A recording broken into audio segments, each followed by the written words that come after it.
திருப்பி இப்போ நம்ம ஓப்பன் பண்ணுறோம். ஒரு சைடு நல்லா வெந்துருச்சு. இப்போ நம்ம இதை பரட்டி விட்டுடலாம்.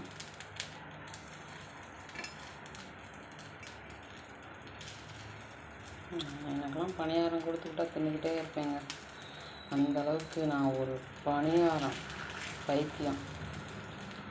எப்போ எந்த பணியாரம் கொடுத்தாலும் வெள்ளை பணியாரம்னா அதுக்கு ஒன்று பிடிக்கும். கார பணியாரம் நம்மளுக்கு பாருங்கள் அழகாக பிறண்டுச்சா.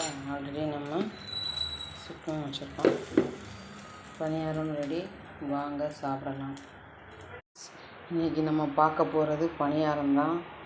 பாருங்கள், எண்ணெய் ஊற்றிக்கணும். ஒரு ட்ராப் தான், ரொம்ப ஊற்ற தேவையில்லை. திருப்பி நம்ம மாவு எடுத்து,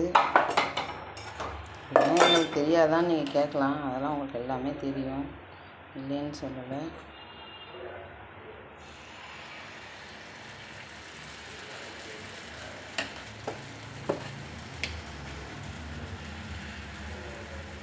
ரொம்ப ஊற்றினா பெரிய பணியாரமாக இருக்குது, சாப்பிட முடியல. ஆஃப் ஊற்றிக்கிட்டோம்னா சிறப்பாக இருக்கும். நீங்களே பாருங்கள்.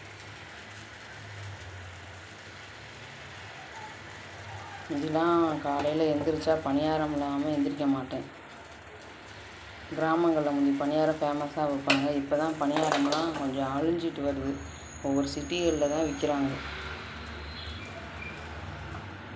₹1 10 பணியாரம், ₹1 4 பணியாரம், இப்போ ₹10 3 பணியாரம், ₹10 2 பணியாரம், அந்த அளவுக்கு ஆகிப்போச்சு. உண்மையிலே பணியார பிரியர் நான். பணியாரம்னா எனக்கு ரொம்ப பிடிக்கும். ஐ லைக் பணியாரம். திருப்பி இதை நான் எடுக்கிறப்போ உங்கள்கிட்ட காமிக்கிறேன். இப்போ இதை கவர் பண்ணிடலாம்.